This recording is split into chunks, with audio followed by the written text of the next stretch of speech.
Good morning.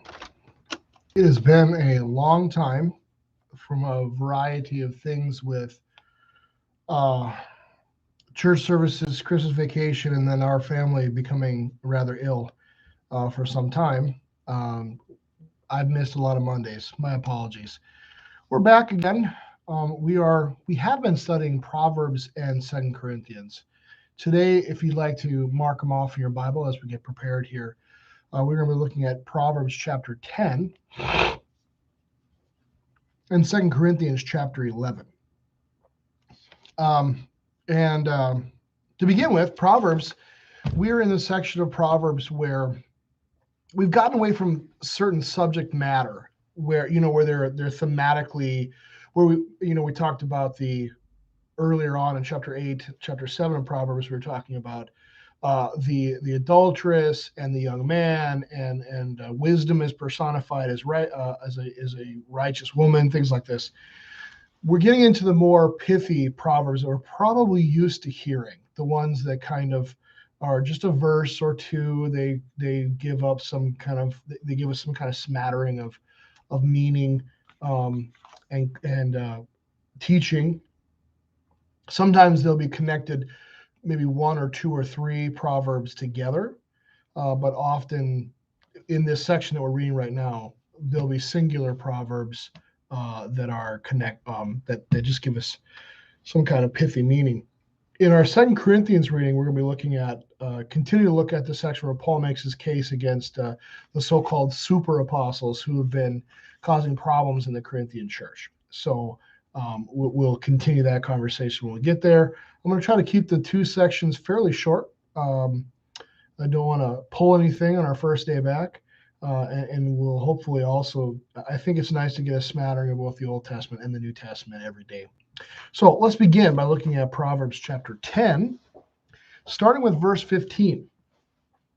And I would like to read it to you real quick. Ho'on asir kiryat, utso mehetat dalim resam. So wealth, I think we would, it goes wealth, the rich of the rich man city. I think probably best translated, wealth is the city of the rich man. Oh, okay. They kept it in line. They flopped the two first words. A rich man's wealth is his city, right? Is his strong city. Utso would be strong. Yeah. Strong. Kiryat is pretty straightforward. Let's look up this word, rich man. Maybe there's a negative connotation here, which will help us understand the verse. Nope, it looks pretty straightforward. Just it's the word for rich man. There's no like negative connotations to it, at least as far as the meaning here. Maybe some of the instances in the Bible here. Psalm 45.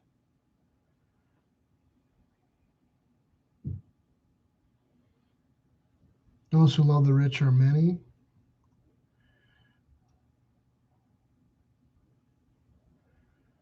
Doesn't seem to be used all that often. And it seems, as far, okay, there's one negative reference to it, Proverbs 28:6, where it says, "He who is crooked, though he be rich." So kind of negative, but overall, it seems to have a fairly neutral idea here for rich man. I mean, they're often, of course, rich men are depicted negatively, but this seems to be fairly neutral word. So it doesn't give us a lot of help in terms of the context of the verse. Let's read the second part. Maybe we can get a better sense of it. So the verse ends at Ho'on asir kiryat utso. That's the first phrase. Then we get the mehetat dalim resam. Dalim, I think is a noun. Let's go back. Is that a participle or is that a noun?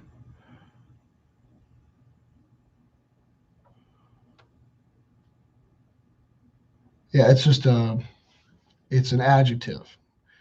And in this context, the language is being used. The adjective is being given a kind of the substance of a noun, right? So, poor, we kind of interpolate them poor ones or the poor or how we describe it, but it really is just the adjective to describe poor. We give it a noun connotation, right? The destruction of the poor is their poverty. Let's see here. How does the ESV translate it? The poverty of the poor is their ruin. There's not even a study note to even talk about that. Well, maybe this is one of those pithy sayings that just has a very basic meaning, which would be this, and it's pretty simple to understand. In a world that is fraught with problems that can happen almost any time of day or whenever, it's probably better to have wealth than not to have wealth. And maybe we can look at this in the sense of just preparation. It doesn't seem like that's what the verse is saying, because the words for poor and rich kind of seem to be set. Like, in other words, there's nothing in the verse that makes me think that the poor are poor because of their own actions. They're just poor, and the rich, in the same way, are rich because they're thoughtful planners or they plan ahead, right? I think the verse is just describing the situation that it's a lot easier to deal with chaos or struggle or problems when you're rich as opposed to when you're poor. And I think we can understand that too. There are more options available to you. Even in this world we live in, you don't think twice. If you have enough money, you don't think twice about healthcare. You don't think twice about perhaps hiring an in-home worker to take care of someone. You don't think about, maybe, one of the first things you do when you get into Dave Ramsey, the Dave Ramsey course, is that you establish an emergency fund. And he has a saying that is, once you have an emergency fund, you rarely have emergencies, right? It does seem to be, anecdotally in our lives, Laura and I, it does seem to be fairly accurate that we were always running into situations when we didn't have an emergency fund, a savings account with $1,000 in it or something. We were running into problems consistently where, like, a car would break down or a sudden medical bill would come up or something, and we didn't have money for it. Then once we're prepared and we planned ahead, it seems like those things go away. So I don't want to think that the Proverbs writer is being necessarily critical of rich or poor necessarily, but he's just kind of noticing the situation as it is and just kind of giving us a bit of wisdom. I don't know if there's a ton of judgment here, and I don't know if the verse is even suggesting that the poor should. I guess there would be the slight suggestion that since it's easier to be a rich man, it might be better to try to be rich than to be poor. But this culture, of course, is a culture that doesn't have the kind of things that we do, specifically safety nets and governmental intervention and other private and like GoFundMe, all these kind of things. The point being is that much harder world where when you make mistakes or when you have emergencies, the world is not nearly as kind. And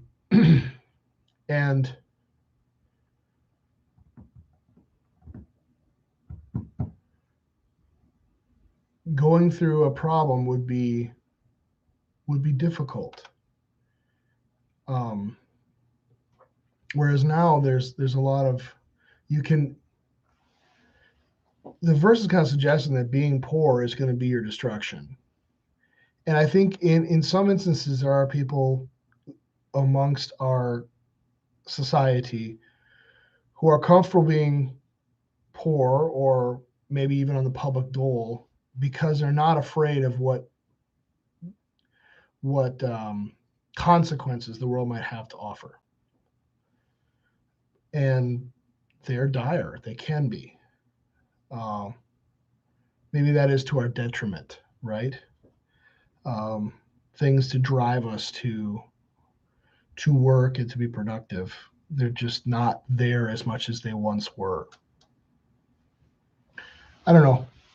Again, I'd circle back to the idea that this verse looks like it's just kind of noticing empirically a situation in the world and addressing it.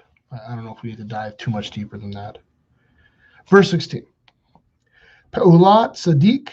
Sadiq is always righteousness. So we have a word for righteous in here. Sadiq Lehayim Tebu'at Rasa Lehatat. So we have the structure is fairly similar here with how the words are ordered, right? How the sentence is structured. So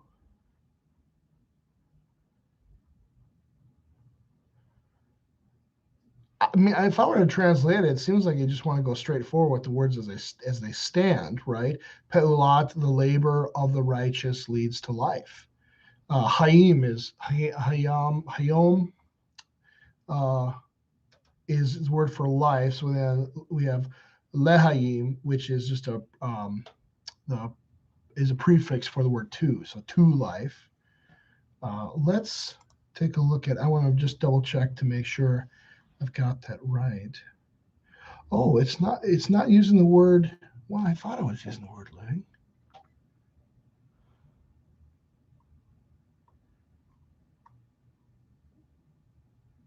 Huh.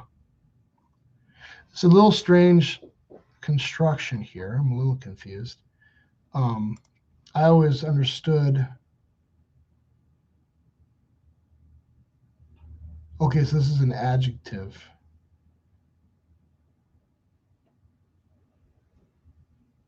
No, it's the word is a noun. The word for life in the sentence is a noun. So to life, l'chaim.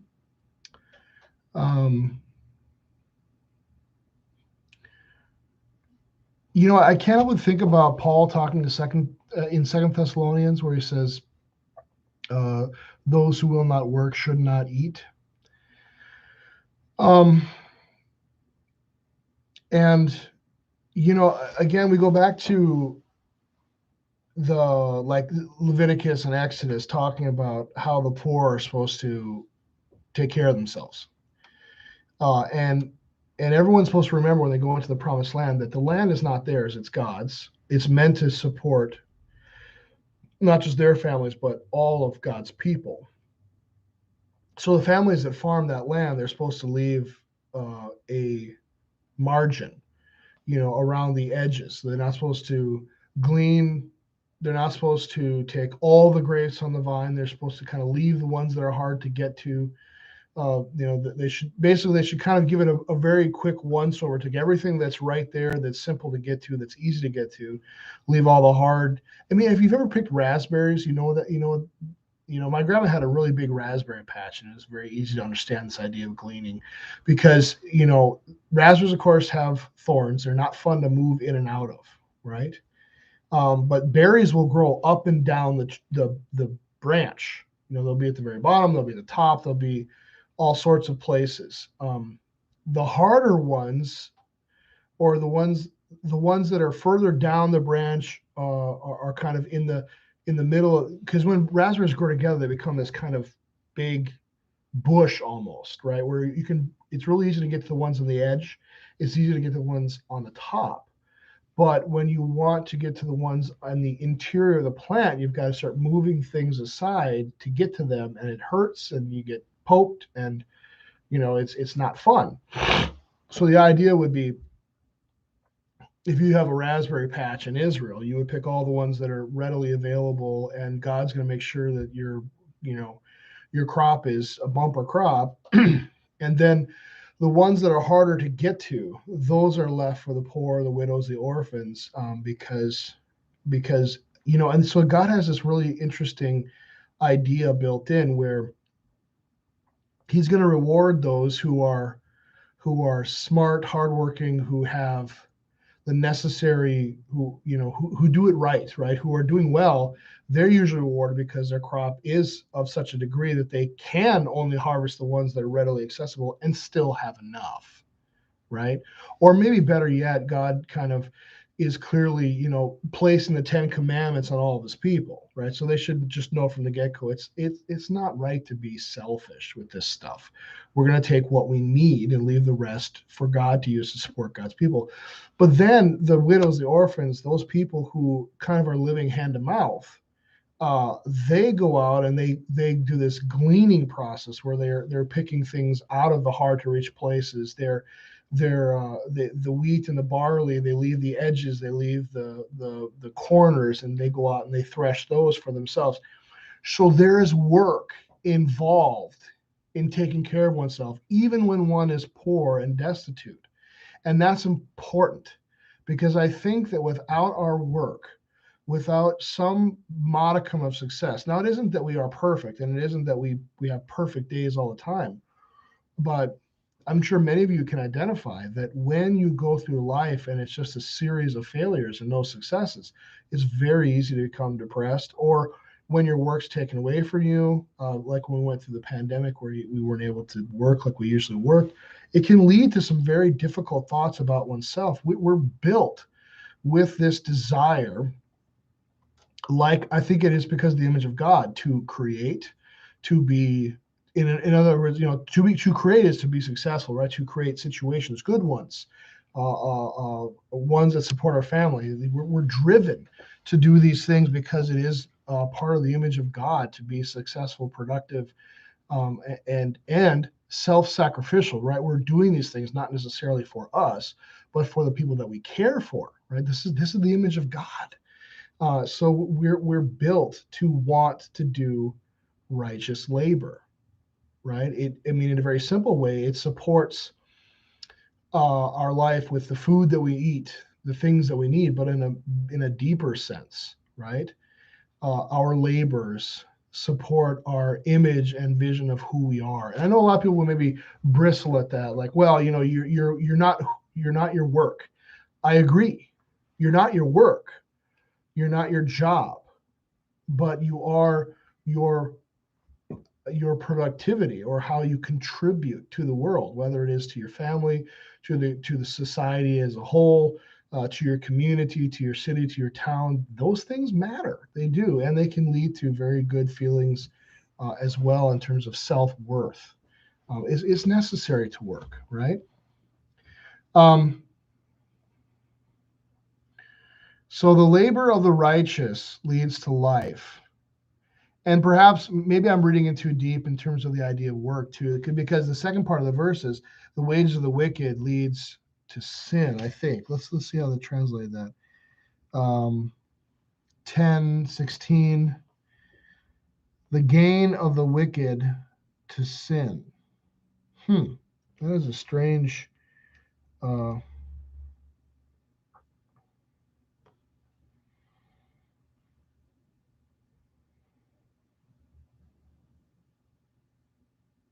Oh, I see. So this is more of maybe the verse is also a little bit of a reflection on what these things lead to, right? So 15 starts with what? The wage of the, okay. So it's using this word peulat, but it's describing it as wages, right? Reward, wages. It is actually used as wages here. It's a minor definition here later on. So it seems like it's comparing and contrasting the wicked versus the righteous, right? So wages of the wicked, in terms of the wicked's resources, usually lead to sin, whereas the righteous's resources leads to life. That's pretty straightforward, and I think it makes a lot of sense. it doesn't go, it isn't reported enough, but it's not talked about enough. But the United States, especially its religious, spiritual people, especially Christians, have given more money to charity than in recorded history, right? I mean, that's just so when righteous people are given resources, they use them for life. That's kind of what I think the verse is getting at here. It makes sense. And we can see it anecdotally in our life. We can see it in scripture as well. What would be a good example in scripture? Well, David comes to the throne and he's doing very well. He kind of puts all of his enemies under his feet and things are kind of safe.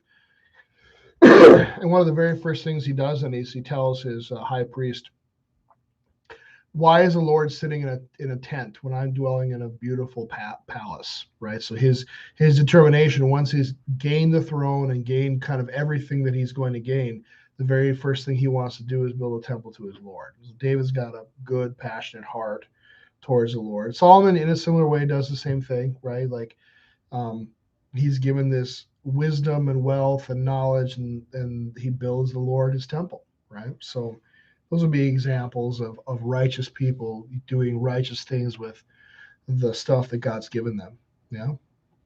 17. Ora, Lahayim, Somer, Musar, Ve'o, I'm not sure how to pronounce this one. Ve'o Zeb. I'm going to go with that. Ve'o Zeb, Tokahat, Mateh. So we have a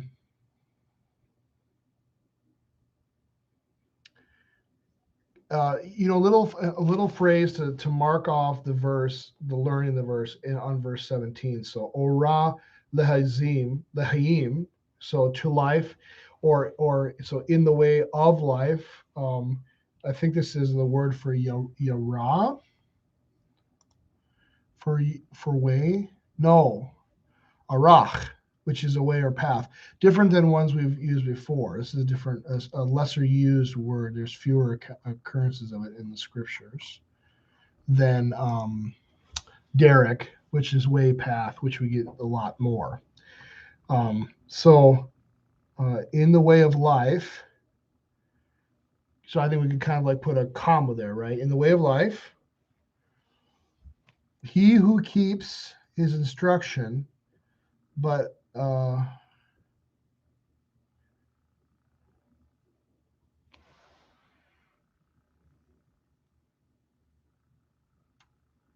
okay.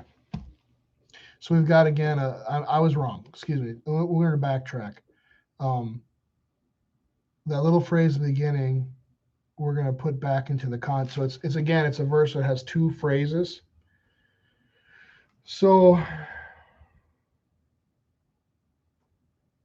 he who keeps his instruction, and Musar we've had before. Musar would be disciplining, chastening, correction. We've talked about this word before, and it definitely has to do with, like, in terms of a teaching or instruction in terms of God's word, especially his commandments, right? So in other words, he who remembers his instruction as a youth, his catechesis, for lack of a better word, walks in the way of life. Yeah, whoever heeds instruction. I kind of like it better how I translate it. He who holds on to or is mindful of his catechesis, right, is on the path of life, or is on a path that leads to life. Let's say that is the path that's about living, right? Then the second part of the sentence, ve'ozeb. So the ve is a vav, and we can use that as an and or a but, right? It can be either one of the conjunctions. This one makes sense as a but, like these two are, instead of these two kind of matching and being similar. Sometimes the Proverbs does that, right? Like we have A and we have B, and A is maybe more vague, and B is more nuanced, but they're basically the same idea twice. Well, now we've got A and B, where A is one thought and B is the opposite, right? And we should gain learning from not only the sections themselves, but how the two compare and contrast to one another. So ve'ozeb, but he who refuses correction, we've had this word as well, tokahat, which I believe the root word here is tokacha. I think there's a smaller word that's the root there. Yeah, yakak, which is chastisement. Yeah. So it's a general word about being corrected, right? But he who refuses correction, mata, goes astray, right? So I think we've established before kind of this idea that there's a path of life that a person should be on, a derrick, and you can either be on that path going towards wisdom, or you can be on a separate path that's going down to destruction towards folly, right? Seems similar in this context.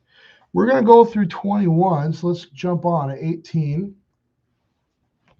Mekaseh ne'ah sipteh saker umo osi diba hu kesil. We've had kesil before. That's the word for a fool, right? So, a hiding one, right, is a participle. So whoever hides, hatred, na'ah. And then we have sipteh, lips, and then we have lying ones, you know. So we would probably, in smoother English, whoever hides hatred has lying lips. Or we would use that second noun as an adjective for the first noun. And then we have a vav here, but now this one would not be would not be adversative or an antonym, but rather would be a straight conjunction. So these two phrases are basically, similar in content, right? So whoever hides hatred has lying lips, and whoever spreads slander is a fool. Really straightforward. It makes you think, the first part.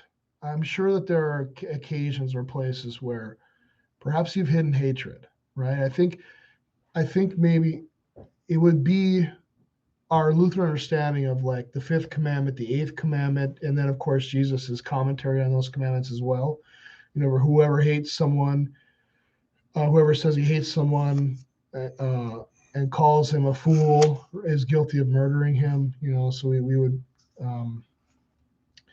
be wary to say things out loud. And I don't think the verse is saying that the key to doing right by God is to not, so the right way to go about this is just to open up your lips and not lie. No, I think the right way to go about this is not to have these feelings, right? Is not to think these things about people, right? So just because you're hiding the hatred, right? Just because you're not speaking it out loud or saying it out loud doesn't mean that it's not bad, it's not evil. Just in a modern sense, hiding hatred is not healthy either, right? We ruminate, we focus, what's the word?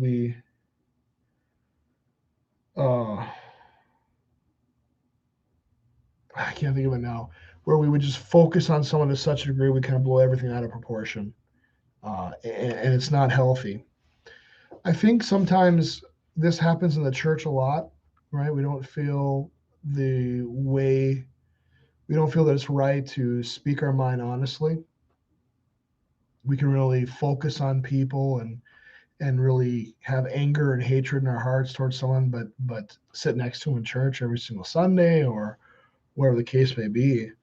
And I'm not saying that the right way to go about it is to haul off and tell them you hate them, but the right way to go about it is, in a modern sense, then maybe it's better for us to pray for our enemies. I mean, Jesus Christ said this, because I found anecdotally in my life that as we pray for our enemies, we find that our anger towards them lessens, our hatred towards them lessens. We lift them up to the Lord, and we maybe we start to see them as being human. As any human, even the ones you hate, are people who need to hear God's grace and His mercy, His love. They're probably desperate to hear it. So we should be willing to pray for people and lift them up, right? Whoever spreads slander is a fool. Conceal, we've had before. It's an interesting word. Let's look up this word for slander. Whispering, defamation, evil report. So, the Eighth Commandment talks to us about, we should fear and love God so they're not. I can't believe it. I'm forgetting here real quick. What is it? Lie.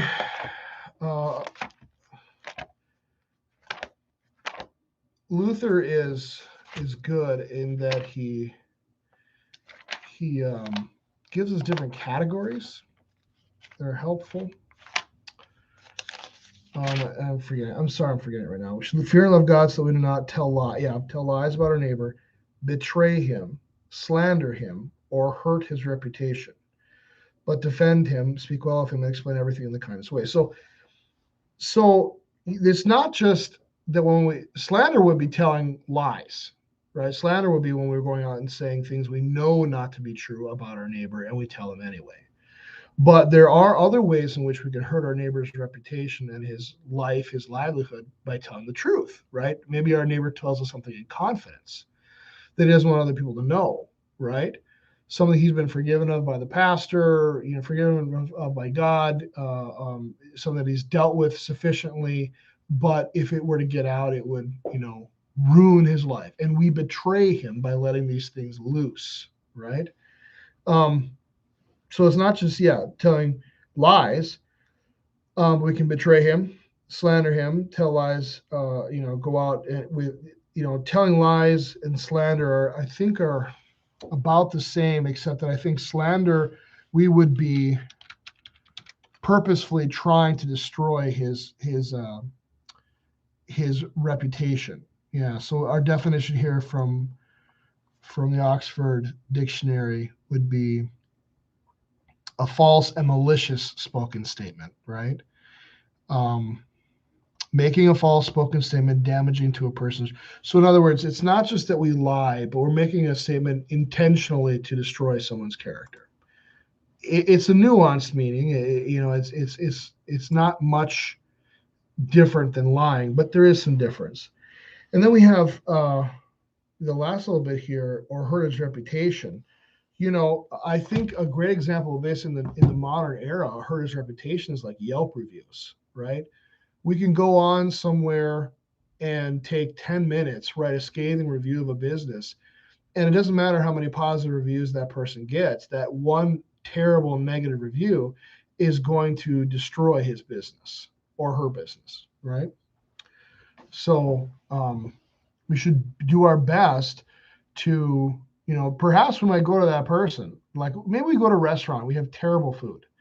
We might go to our manager, the manager of the restaurant, or the owner, and just say, "Hey, listen, I don't know if you know this, but the food was not very good." Yeah, because perhaps the manager is so out of touch, he doesn't even know that the situation has gotten to where it's at. But if we go on Yelp and we blow it up all over the internet, we're going to destroy. Perhaps this man didn't know what was going on. Perhaps he wasn't aware that the food wasn't being cooked very well. Perhaps he wasn't aware that his cook wasn't doing his job. Whatever the case may be, we're going to destroy his business just because a guy made a mistake. I mean, there's lots of different reasons. Slander is for fools. Let's go on. Verse 19, we're getting close. Barav, Debarim, Lo, Yadal, Pasa, Vehosek, Sepata, Maskil. Maskil is a word we've had before. as well as debarim, which are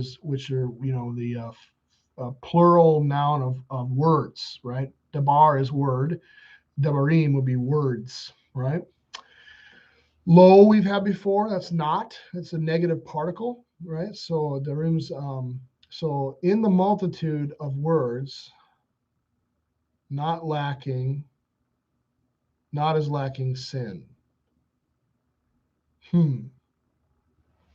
Let's see how the ESV translated it. So we're in verse 19. Oh, okay. So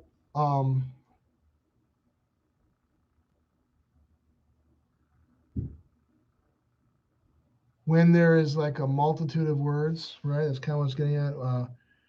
When words are many, that's how that ESV translates it, or yeah, when in a multitude, and maybe a would be better instead of the multitude. In a multitude of words, sin is not lacking. But he who restrains vehoshek sepatah, his lips, is wise, maskil. What is that old thing that goes and to speak and remove all doubts? I can't remember how it goes. I think it is, if I'm ever mistaken, I think it's accredited to Abe Lincoln. Yeah. Better to remain silent and be thought a fool than to speak out and remove all doubt, right? So that's an interesting thing,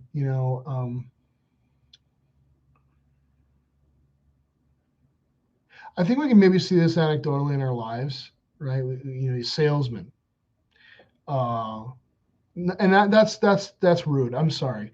Salesman is an honorable vocation. There are good salesmen in the world. You've probably all dealt with one or another at some time, right? So we need salesmen. People need to be in sales. We need these. So we shouldn't, what's the word? Stereotype the entire profession, right? And I'm sorry, I shouldn't have done that. But perhaps there is a poor salesman you've met, right? That just got nothing but words, just words, words, words. Politicians love to just talk and talk and talk and never actually say what they mean.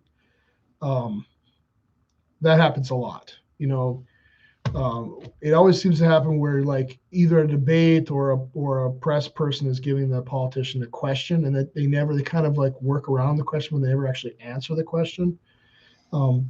So, and then, at seminary, they told us it's really easy to write long sermons, really hard to write short ones. And it's true, because it's easy to kind of verbally vomit onto a page because you've got all this stuff up there, but it's hard to write a short sermon that does the same amount of work, but in a concise manner. And the structure is tight. The words are tight. You're doing everything you need to do, and it's concise.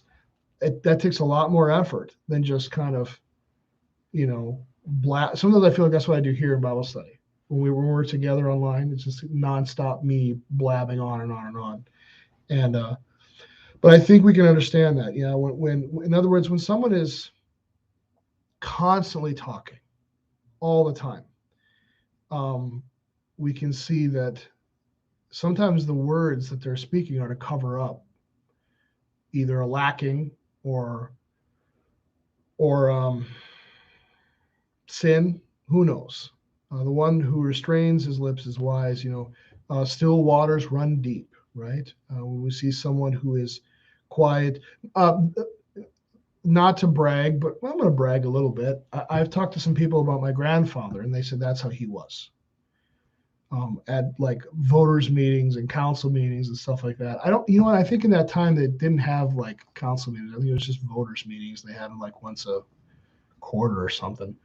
It was a different time. They didn't need like standing boards all the time. They just kind of got stuff done, Anyway, one of his old members talked about him, and he said that Grandma just didn't talk much, but when he did, it mattered. And usually people listened. So maybe that is a helpful understanding of this idea, right? He who restrains his lips is wise. Words are a dime a dozen. Just because you can speak a lot of words doesn't mean you know what you're talking about. Verse 20. Kesep, Nebar, Leson, Sadiq, Lev, Resaim, Kemat. Silver is the choice of the tongue of the righteous. The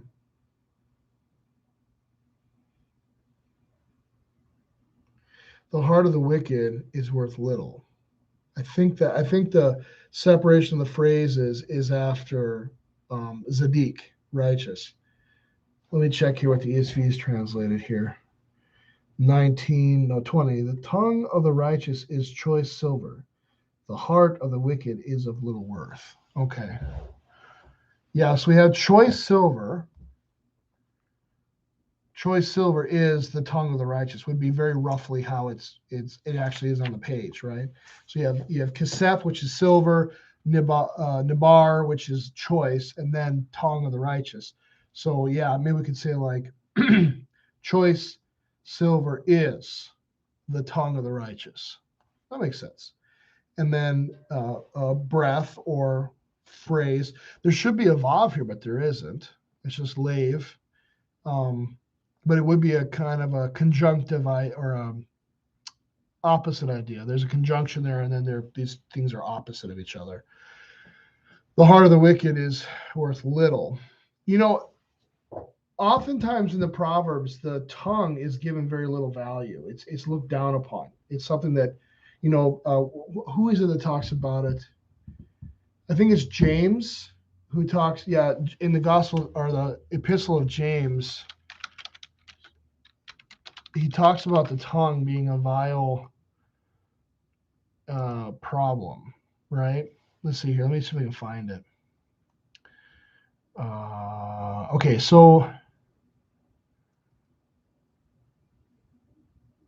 verse 5 of chapter 3 of the book of James.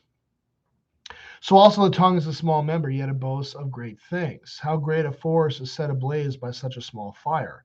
The tongue is a fire, a world of unrighteousness. The tongue is set among our members, staining the whole body, setting on fire the entire course of evil, and set on fire by hell. With it we bless our Father, our Lord and Father, and with it we curse people who are made in the likeness of God. From the same mouth come blessing and cursing. My brothers, these things ought not to be so. Does the spring pour forth from the same opening both fresh and salt water? Can a fig tree, my brothers, bear olives, or grapevine produce figs? Neither can a salt pond yield fresh water. James being most likely the brother of Jesus and having a very Hebrew-centric understanding of the world. Like he's very Jewish. And in the book of James, you can kind of see it bleeding through. A lot of talk about God's law and works there, right? So it wouldn't be too far off to say that how James sees the tongue would be also how Old Testament Jews would also see the tongue. It is a place that it is a thing that both worships God, but more often than not, out of the tongue, out of the mouth, right? Out of this thing comes all sorts of, Jesus says himself, right? Out of the mouth comes, he says what is it? He says the root of evil. They're talking about it.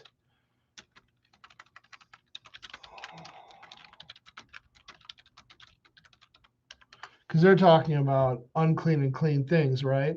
And Jesus actually corrects them. He's like, no. So what defiles a person? It is not what goes into the mouth that defiles a person, but what comes out of the mouth that defiles a person. Skipping down, he says, do you not see that whatever goes into the mouth passes into the stomach and is expelled, but what comes out of the mouth proceeds from the heart, and this defiles a person? For out of the heart come evil thoughts, murder, adultery, sexual immorality, theft, false witness, slander. These are what defile a person, but to eat with unwashed hands does not defile anyone, right? I think there's another place where he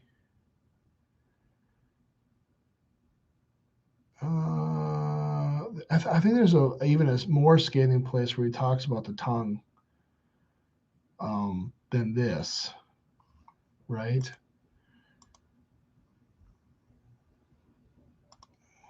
Yeah, Luke 6:45. Let's see if we can find that one.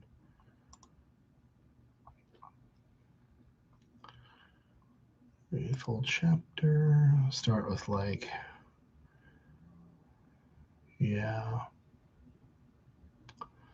For no good tree bears bad fruit, nor again does a bad tree bear good fruit, for each tree is known by its own fruit. For the figs are not gathered from thorn bushes. Skipping, the good person out of the good treasure of his heart produces good, and the evil person out of his evil treasure produces evil, for out of the abundance of the heart his mouth speaks. Yeah.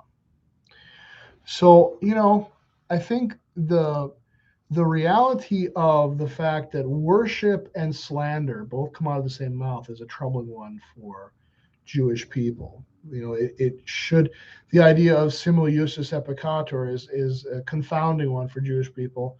Out of the mouth should only come praises to Yahweh, but instead we know that's not true. Wickedness comes out of the mouth, comes out of the tongue. Last verse.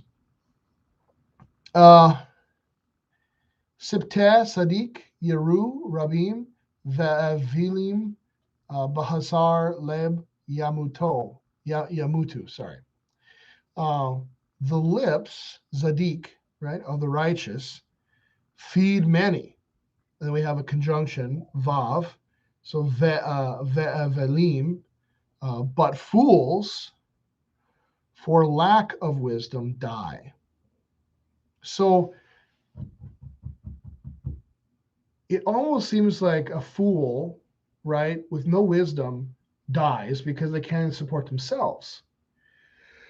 But the righteous, their lips actually feed many. And then, this is going to be a great verse for us. We're probably going to Corinthians today. It's already 46 after. So we'll stop with Proverbs. We'll pick up with Corinthians next time. But it is interesting to think about this in terms of not only just the simple meaning on the page, but then if we look forward to Christ, we think about Christ talking here. My goodness, he says he prays to his Father over the 5 loaves and 2 fish, and it feeds 5,000, right? He speaks the words of John 6, the bread of life discourse, and then his bread, his word, but more importantly, his body, right, feeds many, right? So the lips of the righteous are so good that they feed not only the one who's speaking, but many after that. Whereas fools, for lack of wisdom, die. Like their lips speak such lack of wisdom that they can't even support themselves. It's an interesting way to look at it. It's a very interesting proverb. So that is Proverbs chapter 10, verses 15 through 21. We didn't get to Corinthians today. I'm sorry about that, but I don't want to go too much over our typical time. I hope you have a blessed rest of your day, and we'll meet again next Monday and take right off on 2 Corinthians. God's blessings, and have a wonderful day.